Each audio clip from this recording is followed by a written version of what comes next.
Okay, so here are the five types of schizophrenia mentioned in the PowerPoint slides, right? So you got basically three main types. You've got disorganized schizophrenia, paranoid schizophrenia, and catatonic or schizophrenia, right? Those are the three types. Then you got another type, undifferentiated, that is a mixture of symptoms that from the other types, right? And then you've got the residual schizophrenic, which is kind of in remission, where most of the positive symptoms of schizophrenia are under control. And of course, those positive symptoms of schizophrenia are the psychotic stuff, right? The delusions, the hallucinations, and all this other stuff.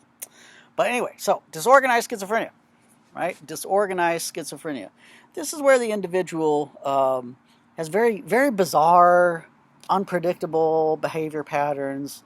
Oftentimes they call it, very, very childish-like behavior in the individual, and so they're just all over the place. So here you can have the wildly inappropriate emotions, and very disorganized speech, or what they call oftentimes word salad, right? Word salad. It's just there's no coherence to their speech. They're not expressing one coherent thought in what they're saying. They're just saying a bunch of.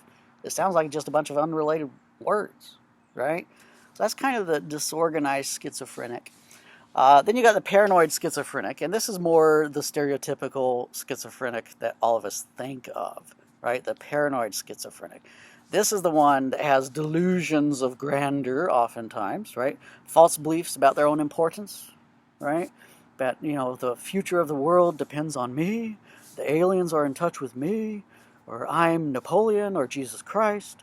So they have delusions here, they have hallucinations, they actually see the FBI agents following them around, they actually hear the radio coming in through their tooth or whatever it might be, right? So this is the paranoid schizophrenic. Thinks people are out after them because of their own importance, right? I mean, they're going to be the harbinger of a wonderful future for humanity because the aliens are going to speak through them, and some people don't want that to happen, But think about this too with like the paranoid schizophrenic. Once again, well, just in your everyday life, think about your senses right now, what you're looking at, what you're feeling, what you're hearing right now. You trust that, right? What if that was not accurate information anymore? What if you heard the aliens speaking to you, and just as real as you're hearing my voice right now? We trust our senses, so it would be very difficult for me to believe that I had a disorder, because I hear them talking, I see them, right? So that's kind of the paranoid schizophrenic. That can be the stereotypical one we usually think of. Then you got catatonic schizophrenia, where there's a major symptom there is in terms of their physical activity and physical motion. So you might have heard the phrase catatonic state, right? This is the catatonic schizophrenic. They might be shut down from the outside world and be frozen in place for a very, very long time, right? Unresponsive, completely unresponsive. But there's no physical reason for them to be that way, right? In terms of, they're not in a coma or anything, right? But then that can be interspersed with a lot of activity, a lot of physical activity, and then frozen in place again. So you see motor disturbances, extreme motor disturbances in catatonic schizophrenia.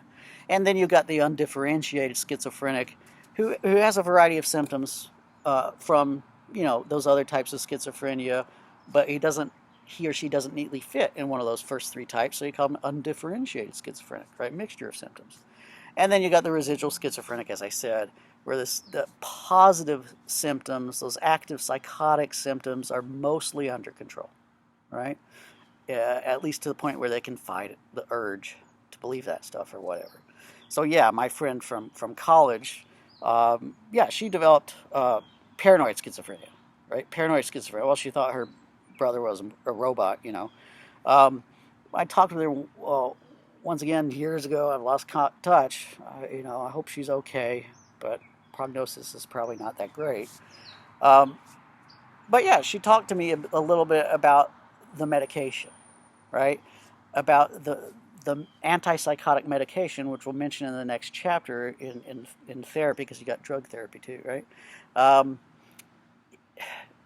she said she would still, right, want to have these paranoid beliefs, but the medication gave her enough of an edge to counteract and fight those beliefs, right? Gave her enough help for her to be able to challenge those delusions and hallucinations. Um, so those are the 5 types of schizophrenia that are mentioned on your PowerPoint slides.